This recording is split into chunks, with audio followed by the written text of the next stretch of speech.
Bonjour, je suis Rachel Tchunia, auteure, écrivaine de The Bridge Books, éditrice et propriétaire de The Bridge Magazine. Au cœur de notre éditorial cette saison, crimes réels et prévention. Alors que le monde célébrait la Halloween le 31 octobre 2021, les boissons étaient et sont toujours dopées et les filles ont été injectées du VIH et d'autres drogues dans les boîtes de nuit britanniques, au campus universitaire et autres lieux de vie nocturne, suscitant des inquiétudes sur des séries télévisées de tueurs en série sur Netflix telles que You, qui peuvent inspirer davantage des tueurs potentiels en faisant ressortir le psychopathe endormi en eux. The Bridge Magazine analyse comment repérer un tueur en série ou un tueur familial dans le but d'empêcher de dangereux psychopathes de frapper à nouveau et de faire plus de victimes. Les étudiants britanniques ont pris les réseaux sociaux d'assaut pour faire part de leur inquiétude face à une nouvelle tendance à contaminer les autres, principalement les filles, dans les discothèques, au campus universitaire et lors des fêtes et autres célébrations en résidence ou appartements privés.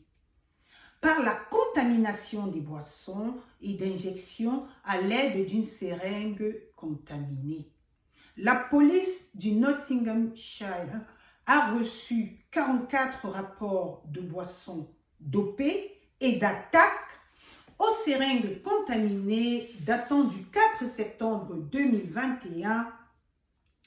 Pendant ce temps, un tueur en série extrêmement méthodique, calculateur, intelligent et apparemment charmant est actuellement célébré sur Netflix.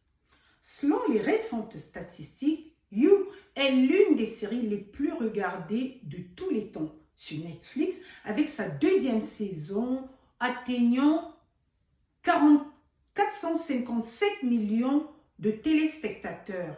Des études antérieures ont établi un lien entre les tueurs en série et la maltraitance infantile, notamment physique, mentale et sexuelle.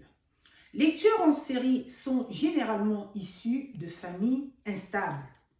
Selon le Larousse en ligne, un tueur en série est une personne qui commet une série de meurtres, souvent sans motif apparent et généralement suivant un modèle de comportement caractéristique et prévisible.